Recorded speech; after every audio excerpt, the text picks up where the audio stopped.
Hello guys! Coach Mary here today. Day off ako ngayon, syempre. At habang nagde-day off ako, mapaparealize ka talaga. Kailangan mo ng self-esteem at saka work awareness. Minsan, kailangan talaga ng day off no?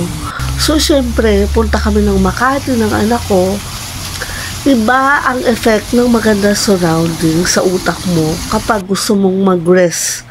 Okay, isi-share ko lang sa inyo, flex ko lang. Importante ang work ethics. Yung attendance mo, kailangan on time ka. Team player ka dapat. Makikisama ka sa mga kasama mo. Kahit gaano ka-toxic ang environment, iba-iba yung kasama mo, lalo na may lawyer, may security guard, merong supervisor, merong manager. Okay, so importante ang team player ka dapat. Decency and diplomacy, iwasan mo makipag-away dahil araw-araw nakikita mo nga sila kahit ayaw mo. So syempre kailangan i-retain mo yung position mo at kailangan hygiene. Hindi pwede mabaho ang hininga, hindi pwede na wala kang makeup, hindi pwede na mukha kang malinis, kailangan malinis ka. Diligence, maaasahan ka, pag tinawag ka, andun ka. Kahit madaling araw na graveyard shift, kailangan umattend ka at puntahan mo lahat ng mga building na kailangan puntahan para maghatid mga documents sa yan. Respeto dun sa mga nakakataas sa'yo dahil hindi ka pa pwede magmalaki, girl, kuya, dahil yan pa lang yung position mo. Importante yung respect for authority at saka yung rightful judgment mo. Pag nag-evaluate ka ng empleyado, hindi sila mapapromote ng ayos, hindi sila magiging manager kung hindi maayos ang iyong judgment. Kailangan makatao ka. Siyempre, lahat ng tao gusto nilang ma-retain yung trabaho nila. So magkakaroon ka ng fair judgment, rightful judgment actually, kung ano yung dapat sa kanila para ma-retain nila yung work. So syempre, bawasan dapat ang retrenchment. Number 8, ang good human behavior. Pagkatapos ng lahat, okay, kailangan fair ka pa rin at saka kailangan syempre yung pakiging human natin, hindi perfect lahat. Merong mga kaso na makita mo yung criminal tendency ng tao katulad ng stealing o kaya naman yung chismisan. Okay, yun ang madalas na kaso na kinakaharap namin doon sa opisina. So syempre pag in-evaluate mo yung tao, pag magkakos siya ng malaking commotion sa company, magkakaproblema talaga siya ng malaki. Pero syempre dapat priority na i-retain mo pa rin sila, lalo na kung magaling sila at marunong makisama.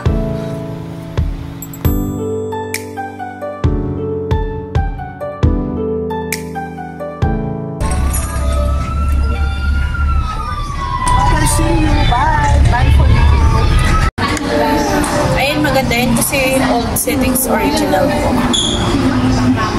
Wow!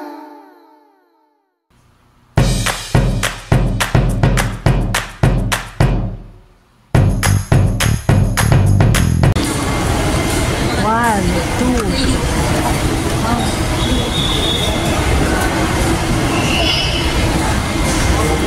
So, syempre, hindi pwedeng puro work. Kailangan hanapin mo yung comfort food mo, yung favorite food mo, yung favorite brand mo, yung favorite dress mo.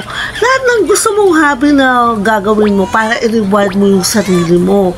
Ang tawag doon ay self-esteem. Syempre, wag mo wawala yan para may energy ka ulit pagpasok mo, diba? Oh, diba? At huwag kakalimutan guys ha, be happy. You have to reward yourself every now and then. Parang siyang bata na iaadol, parang duwende na iaadol. Sa work, kailangan talaga malakas yung personality mo. Kasi kung magpapadala ka doon sa mga outside forces o yung distraction, hindi ka mapopromote. Tandaan mo yan, okay? So sila, wala silang alam sa ginagawa mo. You don't have to explain everything. Relax ka lang. Tignan mo kung magagandang bagay. Umubos ka sa mga pangit, sa mga obsolete. sa mga aged things. Okay, ang aged na gusto ko lang is yung mga antique. Naku, talaga, alam mo ba guys, na yung antique, nakakahigop siya ng bad energy sa isang tao. Kasi sabi nila, yung antique daw, galing siya doon sa mga tao na mga famous or yung mga mayayaman. Talagang rich, super rich people. So, pag namatay sila, minsan, dinodonate nila sa charity. So, itong charity naman, binibenta nila para ibigay doon sa mga pangangailangan nila, doon sa kanilang mga foundation.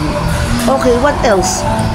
Yung iba, talagang craftsmanship, ginagawa nila at inuupo nila ang antigo para ma-preserve ang culture. O kaya naman, siyempre, yung pagtingin-tingin mo sa mga lumang bagay, makikita mo talaga yung napakaganda ng fine talaga yung pera niya, details na nakakaalam lang talaga yung mga nag-seminar o nag-workshop ng antique collection.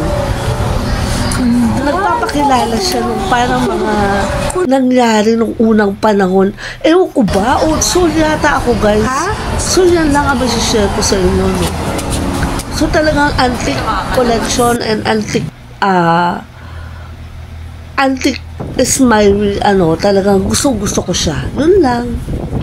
Stay beautiful guys. Okay, don't forget your day off once in a while ha. Para hindi tayo pumangit. Kaya pag super mom ka at working mom ka, bawal pumanda, bawal emotion, bawal pumangit. Stay beautiful, stay professional. Bye for now. See you again in my next vlog. See you sa next day of ko. Bye.